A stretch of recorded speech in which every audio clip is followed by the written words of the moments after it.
다 일어서셔서 하나님 말씀 사도행전 4장 1절에서 12절까지의 말씀 함께 합독하겠습니다. 시작.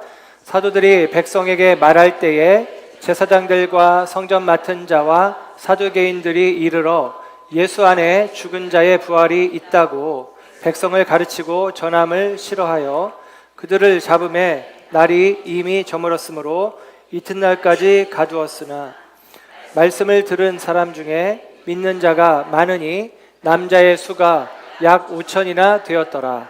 이튿날 관리들과 장로들과 서기관들이 예루살렘에 모였는데 대제사장 안나스와 가야바와 요한과 알렉산더와 및 대제사장의 문중이 다 참여하여 사도들을 가운데 세우고 묻되 너희가 무슨 권세와 누구의 이름으로 이 일을 행하였느냐.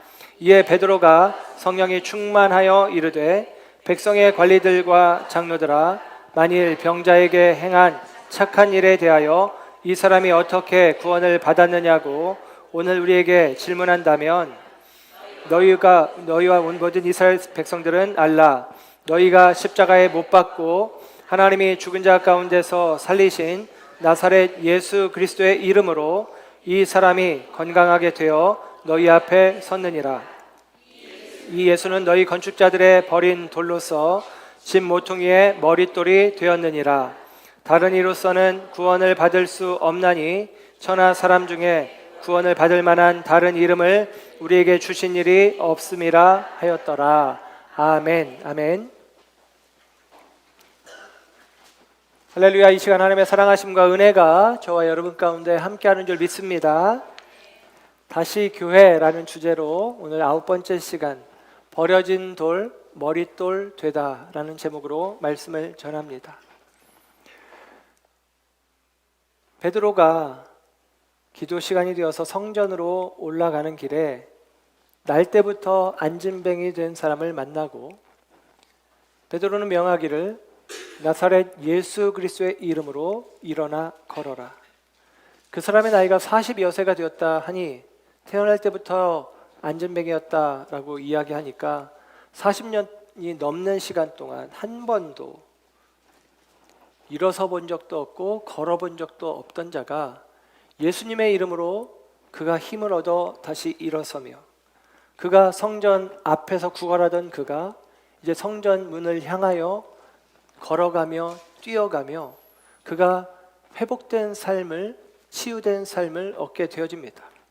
그 일이 있고 나서 사람들은 놀라워하여 베드로와 요한을 주목할 때에 베드로 요한은 성전 맞은편 성전 뜰 바깥쪽에 담처럼 이렇게 쳐 있는 곳이 솔로몬 행각이라고 하는 곳인데 그 솔로몬 행각에서 사람들 앞에서 설교를 하게 되어집니다.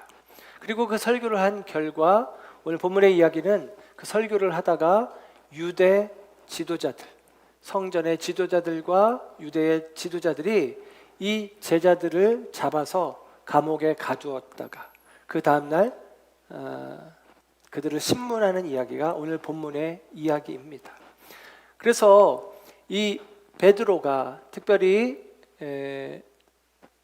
안진뱅이였던 사람을 일으키는 이야기를 하고 베드로가 솔로몬 행각에서 설교를 하고 그리고 베드로가 오늘 본문에는 8절에는 성령 충만하여서 이 베드로와 사도들을 잡고 있는 이 산헤드린 공의회 의회원들 앞에서 담대하게 선포하는 메시지, 그 메시지가 오늘 본문의 내용 가운데 담겨 있는 내용이에요.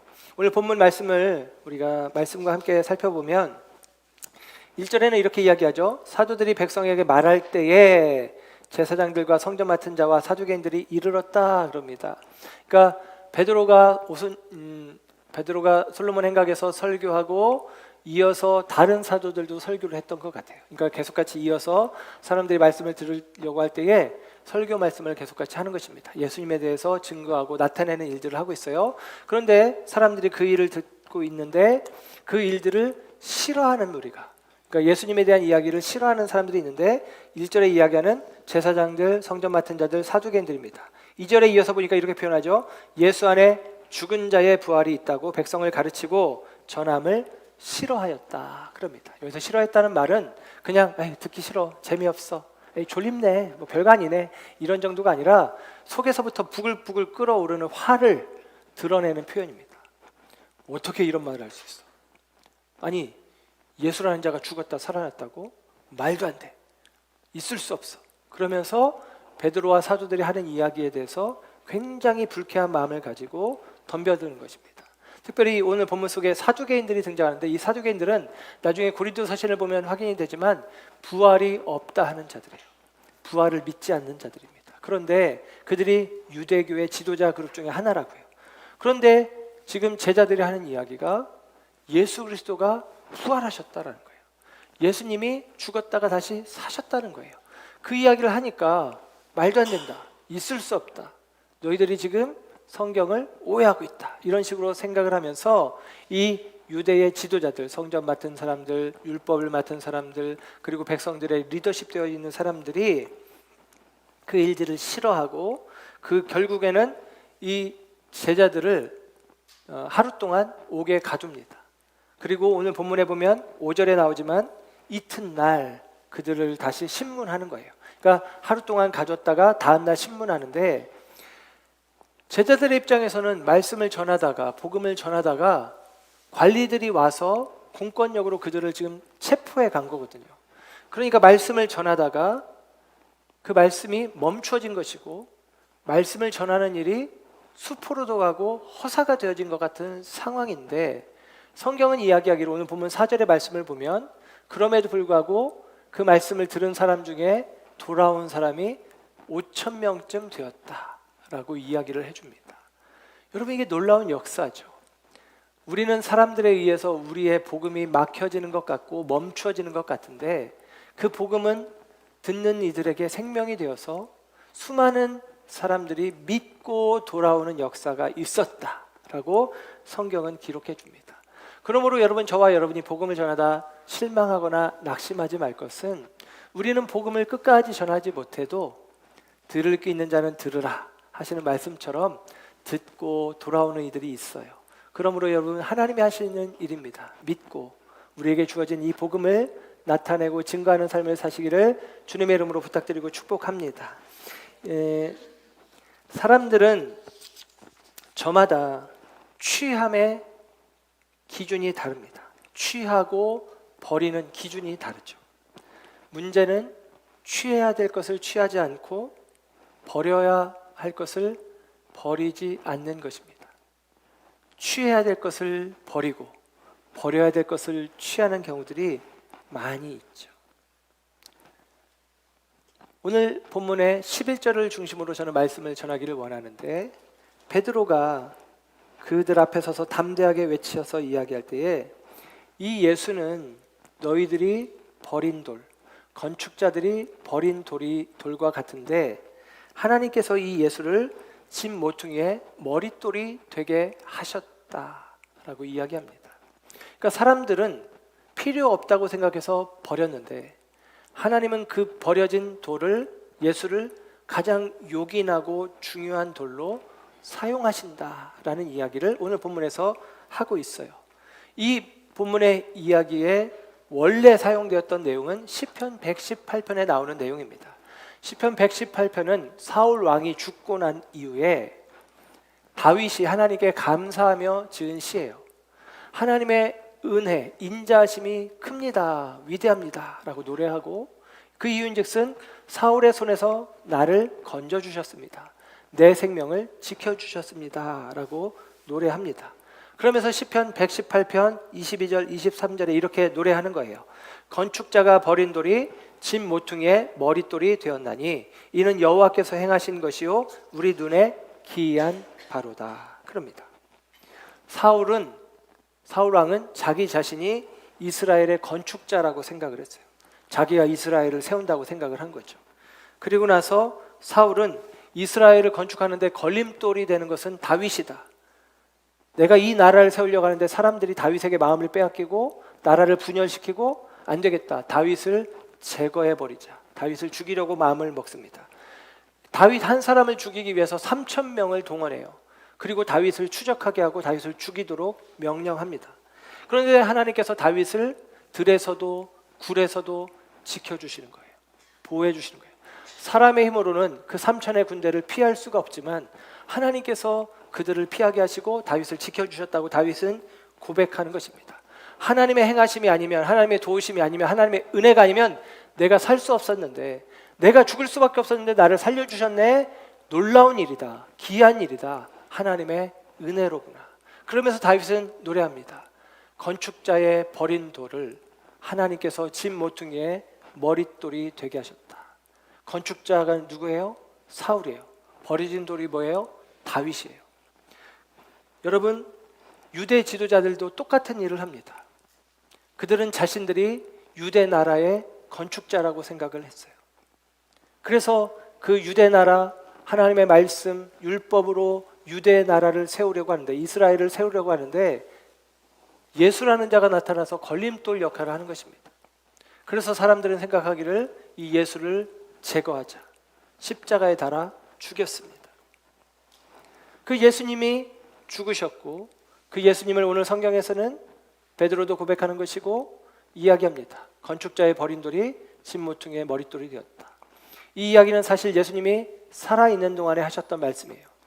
마태복음 21장에 보면 예수님께서 성전에 들어가셔서 성전 정화, 성전에서 장사하는 사람들을 물리치시고 장사치들을 쫓아내시고 환전상판을 엎으시고 성전 정화 사건이라고 하거든요. 마태복음 21장에 기록이 되어 있습니다. 그랬더니 예수님이 그런 일을 하니까 그 성전을 관리하는 사람들이, 그리고 성전의 지도자들이 와서 예수님께 묻는 것입니다. 이렇게 물어요. 네가 무슨 권위로 이런 일을 하느냐? 또 누가 이런 권위를 너에게 주었느냐? 라고 물어요. 그때 예수님께서 내가 어떤 권위로 한다 얘기하지 아니하고 한 예를 들으십니다. 예화를 들려주시는데, 한 주인이 자기 포도원 밭이 있는데 품꾼들에게, 일꾼들에게 그 밭을 맡기고 먼 타국으로 갔다는 거예요. 그 일꾼들은 우리식으로 표현하면 소작농가 같은 것이죠. 남의 땅을, 그리고 잘 만들어진 포도원을 받아서 관리하는 일을 맡은 것입니다. 그런데 소출을 거둘 때가 되었을 때에 주인이 종을 하나 보냈어요. 수확을 많이 거뒀나? 그리고 그들에게서 적당한 양의 수익을 거둬들이도록 요청을 했습니다. 그런데 이 포도원 품꾼들이 악한 자들이어서 그 일을 싫어합니다. 싫어해서 그 종을, 주인이 보낸 종을 때려서 보내는 거예요. 이번에는 더 많은 종들을 보냅니다. 그랬더니 그들을 또한 때려서 보냅니다. 세 번째, 주인이 내가 아들을 보내야 되겠다. 아들은 나와 같으니 아들을 보내면 그들이 내 밭의 소출에 값을 줄 것이다. 기대하고 아들을 보냈습니다. 그랬더니 그 악한 포도원 품꾼들이 어떻게 반응하느냐? 와, 상속자다. 저 아들만 없으면, 저 아들을 죽이면 이 포도원이 진짜로 우리 것이 될 것이다 라고 생각을 하고 아들을 죽입니다. 그 이야기를 예수님이 들려주시고 나서 오늘 우리가 본문 가운데 읽었던 이 이야기, 그리고 시편에 있었던 시편 118편 22절 23절에 있었던 이야기를 예수님이 그들에게 하십니다. 마태복음 21장 42절인데요. 똑같은 이야기예요. 예수께서 이르시되 너희가 성경에 건축자들이 버린 돌이 모퉁이의 머릿돌이 되었나니 이것은 주로 말미암아 된 것이요 우리 눈에 기이하도다 함을 읽어본 일이 없느냐. 야, 너희들이 성전을 맡은 자요, 백성들의 지도자요. 그럼 너희들이 성경을 알고 시편 118편 22절 23절 다윗이 했던 그 이야기, 너희들이 그렇게 사모하는 다윗, 너희들이 그렇게 존경하는 다윗이 했던 그 말을 알 텐데 너희들이 지금 하고 있는 일들이 무엇이냐? 너희들이 건축자라 여기며 너희들이 버린 그 돌을 하나님께서 집 모퉁이의 머릿돌이 되게 하신다. 여러분, 예수님이 하신 일은 뭐예요? 성전을 깨끗게 하신 일입니다. 하나님의 아들로서 그 일을 이루시는 거예요. 근데 하나님의 아들을 죽이겠다는 거예요. 그 앞에 나왔던 종들은 뭐예요? 선지자들이에요. 선지자들을 보내도 깨닫지 못합니다. 수많은 선지자들을 보내는데 사람들이 받아들이잖아요. 빛이 임하였습니다. 아들이 임하였습니다. 하나님과 방불한 자가 왔어요. 그런데 사람들이 그 아들을 죽이고 우리가 이 밭의 주인이 되자라고 욕심을 부립니다. 아들을 받아들여야 되는데 아들을 버리는 것이죠. 그와 같은 일이 반복되고 있는 거예요. 오늘 본문도 똑같은 이야기가 사실 반복되고 있습니다. 성전 미문에 앉아있는 안진뱅이라고 했어요. 그 안진뱅이는 성전이 그름의 떡입니다. 그는 상징적으로 그는 주저앉은 신앙이고 그는 성전됨이 상실된 삶이에요. 하나님은 우리를 성전으로 하나님이 기뻐하시는 삶의 모습으로 세워가길 원하시는데 이 안진뱅이에는 그 삶이 허락되지 않았습니다. 그런데 베드로가 나사렛 예수 그리스도의 이름으로 일어나 걸어라 라고 명령했을 때에 그가 일어나고 걷고 그는 성전을 향해서 뛰어 들어갑니다. 그 이야기는 그가 성전이 되었다, 성전으로 회복되었다라는 의미를 담고 있어요. 성전으로 회복되었다라는 의미는 무엇입니까? 뒤집어서 이야기하면 그가 이전에는 성전이 아니었다는 의미고, 그가 성전이 아니었던 이유는 고대 사회는, 특별히 성경에 있는 이 유대인들의 생각은 육적인 질병, 육신의 질병이 영적인 죄의 결과라고 생각을 합니다. 그러니까 그가 안진뱅이가 된 것은 죄 때문이라고 생각을 했는데, 그가 안진뱅이의 자리에서 일어났다는 얘기는 죄의 문제가 해결됐다는 얘기예요. 바꿔 말하면 예수님이 그 인생의 더러운 죄를 정화시킨 거예요. 예수님의 이름이 그 일을 한 것입니다. 베드로가 예수님의 이름으로 그 일을 했어요. 그랬는데 베드로가 그 일 때문에 지금 붙잡혀 온 것입니다. 그리고 감옥에 하루 동안 갇혀 있었고, 그 다음 날 산헤드린 공회 의원들이 우리식으로 표현하면 화려한 법복을, 거룩한 법복을 입고 수많은 사람들이 애워싸고 한가운데 베드로를 세우고 묻는 거예요. 네가 전한 내용이 무엇이냐라는 것이죠. 그때 베드로가 오늘 본문 8절에 보면 성령이 충만하여서 그가 두렵고 그가 그 위세에, 그 권위에 압도되어서 위축되어서 말하는 게 아니라 성령이 충만하여서 외치는 것입니다. 너희들이 버린 돌을 하나님께서 짐 모퉁이의 머릿돌로 세우셨다라고 선언하는 것이죠. 베드로도 똑같은 이야기를 하고 있는 것입니다. 오늘 특별히 베드로는 8절에서 10절의 말씀을 보면 한마디로 말하면 이거예요. 10절에 이렇게 이야기하죠. 10절, 너희와 모든 이스라엘 백성들은 알아라.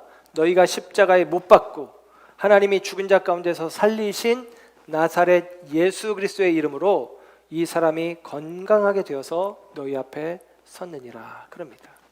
너희가 못 박아 죽인 예수다라는 거예요. 그런데 그 예수를 하나님이 살리셨다는 거예요. 그 예수의 이름의 권세로 그가 회복되었다라는 것입니다.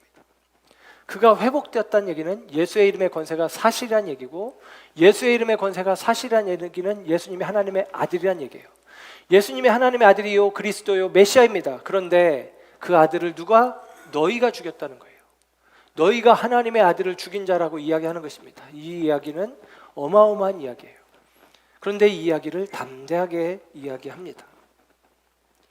여러분, 우리가 알아야 될 것이 바로 이것입니다.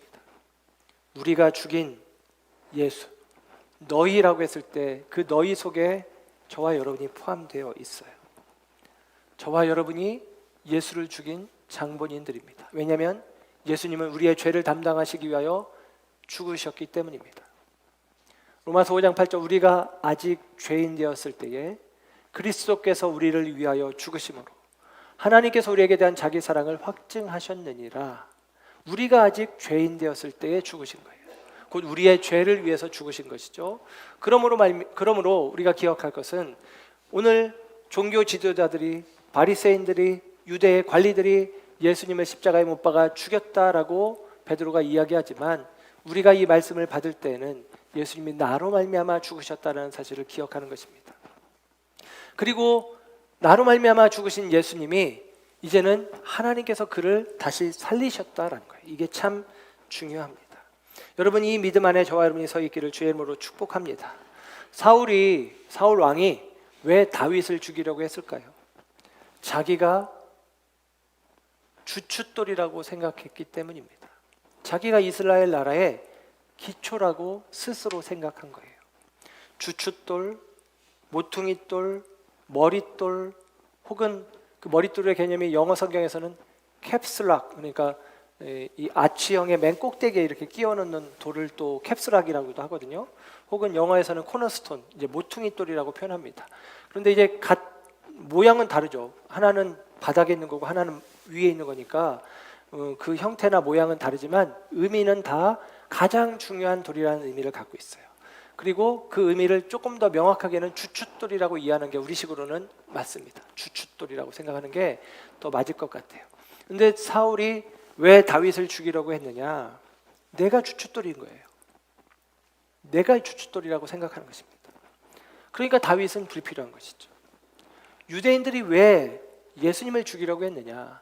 유대의 지도자들이 자기가 주춧돌이라고 생각한 거예요. 이스라엘 아래는 내가 세우는 거야. 내가 세우는 거야. 이 마음을 가지고 있었다라는 사실입니다. 그러나 여러분, 어떻게 인간이 인간의 주춧돌이 되어질 수 있습니까? 어떻게 인간 스스로가 주춧돌이 되어질 수 있습니까? 그것은 불가능한 일입니다. 어떠한 경우에도 인간은 인간의 주춧돌이 되어질 수 없어요. 인간의 철학, 사상, 또 인간들이 만들어 놓은 어떤 이념과 체계, 예를 들면 이런 것들이 우리 인생의 주춧돌이 되어질 수는 없다라는 사실입니다. 더군다나 우리의 인생을 넘어서 하나님 나라, 이스라엘의 개념이죠. 하나님 나라의 주춧돌이 어찌 어떠한 사람이 되어질 수 있겠습니까? 불가능합니다. 죽음을 코끝에 달고 사는 인간, 그 숨을 거두어 가시면 말 그대로 썩어질 시신에 불과한 인생 위에 하나님께서 하나님의 나라를 세우시지 않는다라는 사실입니다. 오직 그 죽음을 깨뜨리시고 부활하신 예수 그리스도, 그분으로만 하나님 나라의 주춧돌, 기초가 되어지게 하신다라는 사실입니다. 여러분, 우리가 내 인생의 주춧돌이 예수 그리스도라는 사실을 기억할 수 있기를 주님의 이름으로 부탁을 드립니다. 때로는 오늘 본문의 제자들의 형편이 그와 같죠. 예수님을 전하다가 감옥에 갇히고, 예수님을 전하다가 산헤드린 공회 앞에서 신문을 받고 재판을 받는 과정입니다. 그들은 두려울 수도 있고 놀랄 수도 있어요. 그 전에 이 성경 앞에 오순절 성령 강림 사건이 있고 이 사건이 있었으니까 한 2달여 전이라고 추측해 본다면 그들은 마가다락방에 모여서 문을 걸어 잠그고 두려움 가운데 그 안에 꽁꽁 숨어 있었던 제자들입니다. 그런데 그들이 지금 예수님 때문에 예수님의 제자라는 이유로 예수님처럼 죽을까 봐 숨어 있던 자들인데 지금 자신들의 생사여탈권을 가지고 있는 공의회 의원들 앞에서 담대하게 외치고 있는 거거든요. 완전히 달라진 것입니다. 왜냐하면 그들은 성령을 받았고 부활하신 예수님을 경험했기 때문이죠. 사랑하는 여러분, 저와 여러분도 마찬가지입니다. 우리가 살면서 그리스도를 경험하는 일들이 그래서 중요해요. 그럼에도 불구하고 여러분, 어쨌거나 우리가 예수를 믿는다는 것은 우리 가운데 어려움을 가져오는 경우들이 많습니다. 불편함을 가져오는 경우들이 많아요. 예수님을 만약에 우리의 인생에서 버려버린다면 우리는 우리가 원하는 욕망을 더 빨리, 더 크게 성취할 가능성이 많습니다. 예를 들면 이런 것이죠. 내가 예수님을 믿지 않아. 예수님을 내 인생에서 지워버려. 그러면 더 이상 우리가 세상적으로 표현하면 정직할 필요도 없고 희생할 필요도 없고 그리고 내 욕심을 채우는데 능할 수 있어요. 이중장부를 써도 안 돼. 정직해야 되니까. 세금 탈루하면 안 돼. 정직해야 되니까. 주일 성수해야 되니까 주일날 특근 수당 2배로 준다고 출근하지 마. 안 되니까. 예를 들면 특근 수당 받고 세금 탈루하고 우리가 이중장부 쓰고 예를 들면 이렇게 되면 어떻게 됩니까? 우리가 원하는 이른바 부라는 것을 더 빨리 더 크게 얻을 수 있는 방편이 될 거예요. 그렇게 세상은 커지고 많아지고 있어요. 그러나 여러분, 우리가 예수를 내 삶 가운데서 지원했을 때 잘 세워지는 것 같지만 어느 한순간 모래성처럼 와르르 무너지는 것이 인생입니다. 여러분, 그러므로 저와 여러분이 기억하십시오. 예수 그리스도, 그분이 내 인생의 주춧돌 되어지는 것을 여러분의 삶 속에 기억하시기를 부탁을 드립니다. 베드로는 이런 이야기를 해요. 베드로는 이 사건을 경험하고 나서 나중에 베드로 전서, 베드로 후서 편지를 쓰는데 그런 이야기를 해요. 우리가 부당하게 고난을 받아도 하나님을 생각함으로 슬픔을 참으면 이는 아름다운 것이다. 지금 고난 받고 있잖아요. 그러나 그리스도로 인해서 우리가 고난 받는다면 아름다운 일이야, 복된 일이야, 그러는 거죠. 그래서 베드로 서신에서는 고난이 곧 영광이다라고 베드로는 이야기를 하는 것입니다.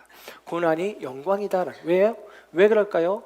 우리가 예수님을 따르다가 예수님을 따른다는 이유로, 믿는다는 이유로 세상에서 우리가 버림을 받았을 때 예수님을 우리는 만나는 거예요. 왜? 예수님이 세상에서 버림받은 돌이 되었거든요. 예수님이 버림받았거든요. 그러니까 우리가 예수님을 따르다가 버림을 받으면 우리가 버려진 그 자리가 예수님이 버려진 그 자리인 거예요. 그 자리에서 우리는 예수님과 연대가 되는 것입니다. 연결되는 것입니다. 그래서 베드로는 이 사실을 알고 있기 때문에 우리가 당하는 고난이 영광이라는 거예요. 영광이라는 거예요. 여러분, 예수 그리스도를 떠나면 편해요. 예수 그리스도를 버리면 우리가 더 빨리 우리의 욕심을 채울 수 있을지 모릅니다. 그러나 여러분, 예수 그리스도를 믿는 믿음 안에서 우리가 당하는 어려움들이 있다면 기억하십시오. 오히려 주님께서 우리에게 주시는 놀라운 은혜의 자리임을 기억하시고 그 자리를 굳건하게 지켜내는 저와 여러분 되시기를 주의 이름으로 축복합니다. 혹 우리가 주님을 버릴 수는 있겠지만 주님 우리를 버리시지 않았잖아요. 주님께서 우리를 떠나시지 않았잖아요. 죄인된 우리를 주님은 다시 찾아오시잖아요.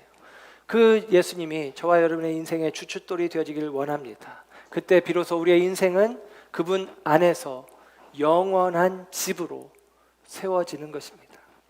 두 사람의 나무꾼이 있었답니다. 그들이 100년도 넘어 보이는 나무를 벌목을 했어요. 그런데 그 나무 잘려진 면을 보니까 굉장히 독특한 나이테가 그 안에 있었다는 것입니다. 한 나무꾼이 이렇게 이야기했습니다. 이 나무는 5년간 가뭄 기간 동안에 전혀 자라지 못했네. 그렇게 이야기를 했습니다.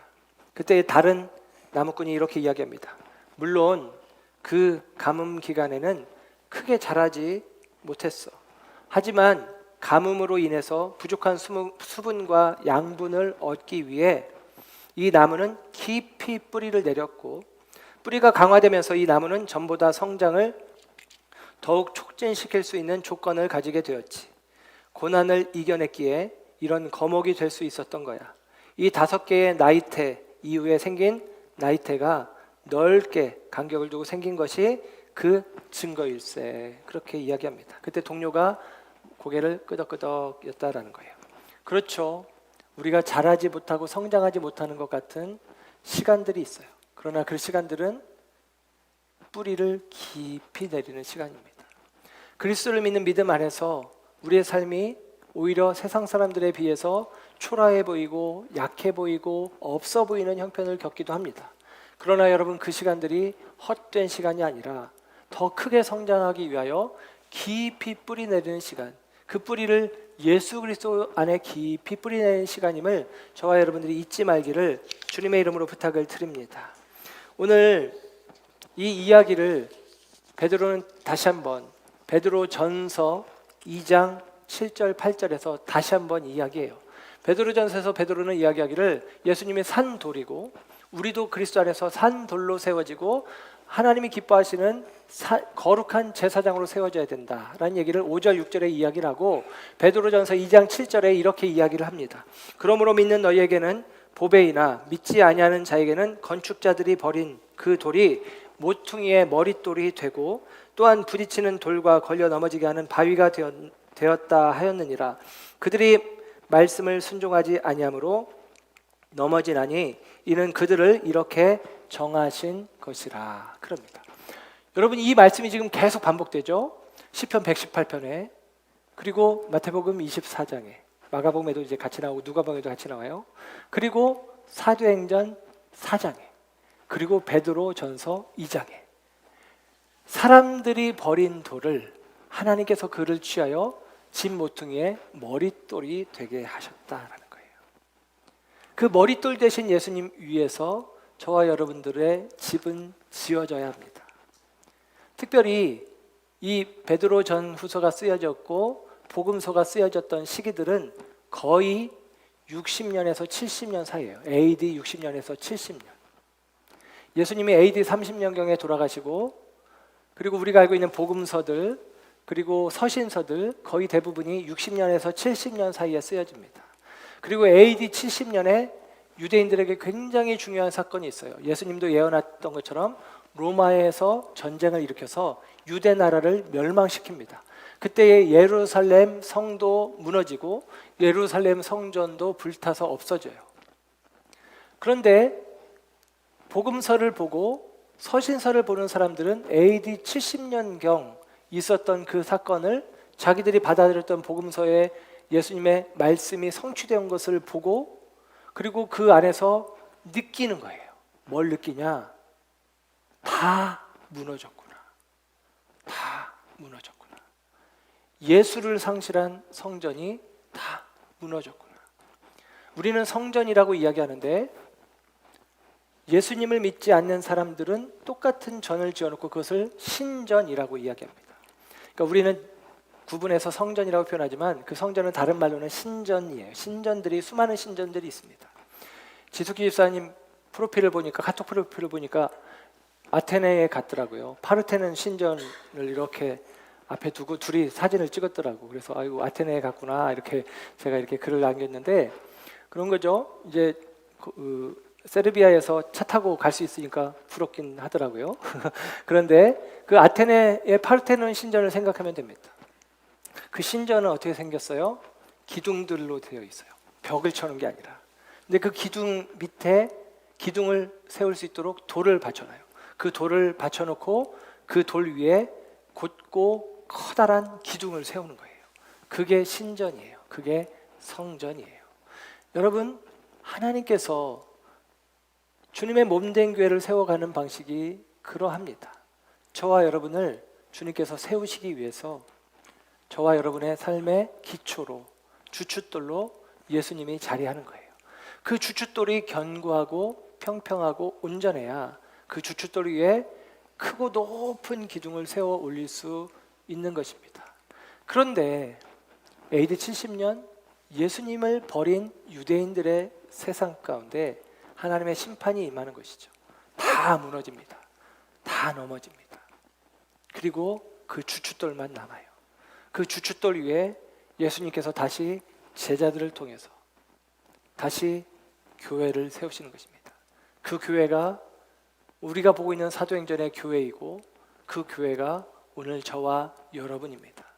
저와 여러분이 다시 교회로 서기 원한다면 이 사실을 놓치면 안 돼요. 예수 그리스도라는 주춧돌, 머릿돌 위에 저와 여러분의 인생을 지어 나가야 한다라는 사실입니다.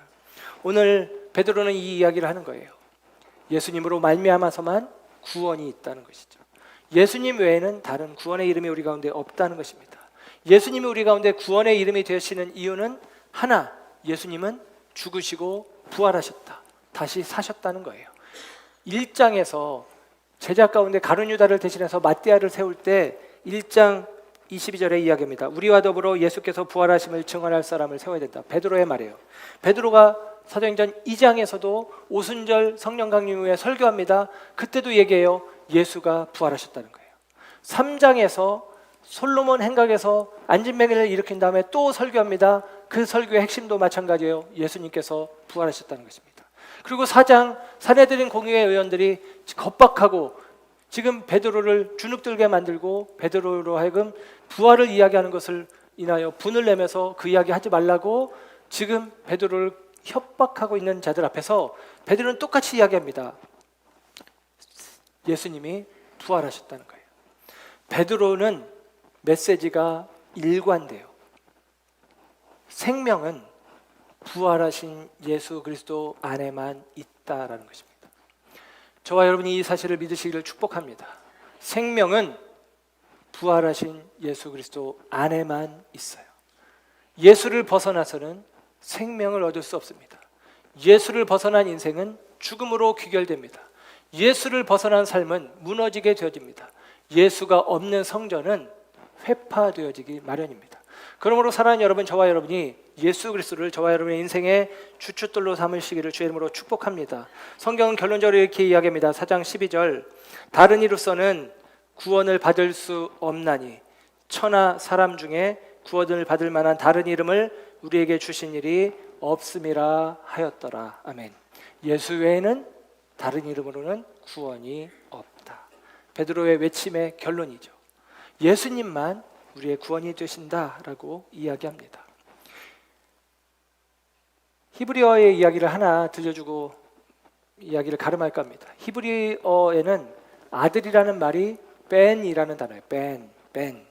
그리고 돌이라는 단어는 에벤이라는 단어입니다. 성경은 꽤 언어 유희를 많이 사용해요.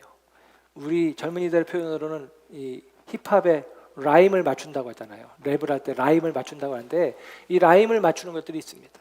그래서 이런 의미예요. 사람들이 벤, 하나님의 아들을 버렸는데 그것을 예수님은 에벤, 돌을 버렸다 라고 표현해서 설명하십니다. 그 아들이 버려진 돌이 되어집니다. 그러나 하나님께서는 그 돌을 머릿돌 되게 하셨어요. 이 머릿돌, 모퉁이의 머릿돌이라는 히브리 말은 로시핀나라는 말이에요. 로시 머릿돌 혹은 머리라는 뜻이고요. 핀나라는 말은 모퉁이라는 뜻입니다. 그런데 이 모퉁이라는 뜻의 핀나가 다른 말로도 쓰여요. 왕, 분봉왕, 그리고 지휘관 이런 뜻으로 쓰입니다. 열왕기의 하에 보면 이 모퉁이라는 단어를 지휘관 이렇게 써요. 그러니까 지휘관이라는 말을 씁니다. 그러니까 이 말을 조합해 보면 이런 의미가 되는 거예요. 로시 핀나는 머리 그리고 왕이라는 거예요. 왕의 머리라는 뜻이에요. 왕들의 머리라는 뜻이에요. 그것을 성경에서 이렇게 기록합니다. 만왕의 왕. 예수님이 모퉁이의 머릿돌이 되었다는 의미는 히브리식으로 다시 설명을 드리면 예수님이 만왕의 왕이 되신다는 거예요. 여러분, 예수님은 만왕의 왕이십니다. 그분만이 저와 여러분의 나라를 견고하게 세우실 수 있습니다. 예수님은 만주의 주가 되십니다. 그분이 내 인생의 주인이 되어질 때 우리의 인생의 집은 아름답게 지어지는 것입니다. 예수님을 여러분의 인생 속에서 불필요하다고, 불편하다고, 어렵다고, 예수님 때문에 감당하는 일들이 버겁다고 그 예수님을 걸림돌처럼 여기고 버리시면 안 됩니다. 예수님은 우리 인생의 주춧돌이요, 그 예수 그리스도가 우리의 인생의 디딤돌이 되어서 그 예수를 딛고 우리는 하나님의 나라에 서게 되어질 것입니다. 그 예수 그리스도가 저와 여러분의 고백 속에 만왕의 왕이요 만주의 주로 고백되어지는 은혜가 있기를 주님의 이름으로 축복합니다. 기도하겠습니다. 좋으신